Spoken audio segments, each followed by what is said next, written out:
ধরা তুমি এই ত্রিভুবনে কোনোদিন হতে পারে না মা। ওগো মা, আমি যে তোমার মাতৃস্তনকে একটু একটু করে লালিত পালিত করে আমি বড় হয়েছি মা। আমি ছেলে হয়ে কেমন করে আমি মায়ের দাঁড়িয়ে কামনা বাসনা বেকাবো মা। পারবো না তোমার, পারবো না। জননী জন্ম ভবিষ্যৎ সরকার এই পৃথিবীতে মায়ের যে কোনো জিনিস বড় হয় না মা, হয় না। ও মা, মাগো তার চেয়ে তুমি বলতে পারতে ও মা।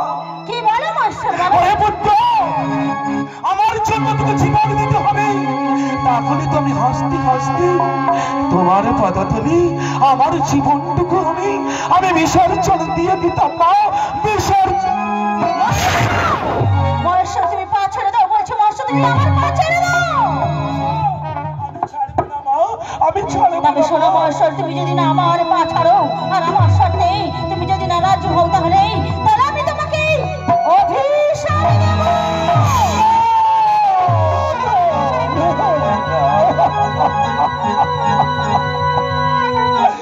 ওগো মা, তুমি কি কথা শোনালে বাবু? তুমি মাথা দিয়ে তোমার পুত্রকে তুমি অভিশাপ দেবে মা?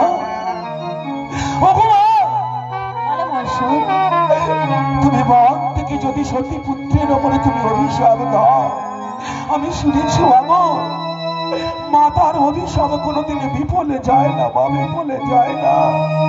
ও মা, তুমি ওই অভিশাপ দেবে না বাবু, অভিশাপ দেবে না মা, তুমি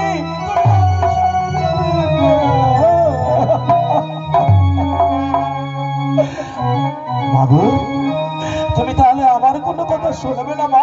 আমি তোমার কোনো কথা শুনতে চাই না, আর শুনবো না। তুমি যখন আমার অভিশাপ দেবে বলেছ মা, আমি ওই অভিশাপ আমি মাথায় করে নিয়ে বেড়াতে পারবো না মা।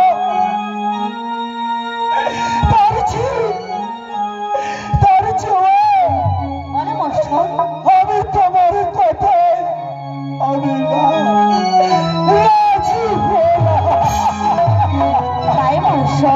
আমি জানি মশন, আমি জানি তুমি আমার শর্তে রাজি হবে, কারণ আমি যে আদেশ করেছি তুমি কোনো আদেশ আমার তুমি পালন করবে। আমি একটি শর্ত মা। শর্ত? হ্যাঁ মা, হ্যাঁ বলো তোমার মা, তুমি আমার সম্মুখে দাঁড়িয়ে কথা দাও, কথা দাও। আমি যে কথা বলবো সেই কথাগুলো তুমি অক্ষরে অক্ষরে পালন করবে। বলো মা, বলো মা, আমি যে কথা বলবো তুমি অক্ষরে অক্ষরে পালন করবে। বেশ মাস্টার, বেশ, তুমি যা বলবে আমি তোমার সব কথা অক্ষরে অক্ষরে পালন করবো। বেশ, তাহলে বলছি শোনো, তুমি যদি 108 বার দেহ পরিবর্তন করে এই ধরাধামে এই ত্রিভুবনে তুমি আসতে পারো মাগো, তবে তোমার সঙ্গে দেখা হবে আমার স্বামী স্ত্রী রূপে। আর সেই দিনই হবে কি বলো? তোমার দ্বারের কামনা বাসনার পূরণ। আমি তোমার কথা মতো 108 বার দেহ পরিবর্তন করে এই ধরনের ফিরে আসবো শুধু তোমার কাছে সেই স্ত্রী রূপে। বেশ, তাই হোক মা, তাই হোক, তোমার মনোবাঞ্ছা পূর্ণ হোক মা, তোমার মনোবাঞ্ছা পূর্ণ হোক। বেশ, তবে তাই চলো মহেশ্বর, তাই চলো। তাই হোক মা, মহেশ্বর কথা মতো মহামায়া 108 বার দেহ পরিবর্তন করে এই ধরনের ফিরে এলেন সেই দক্ষ রাজের ঘরে মা কন্যা সতী রূপে। আর দেখতে দেখতে সতী মা অনেক অনেক বড় হয়েছে, সেই বিবাহের যোগ্য হয়েছে, তাই তার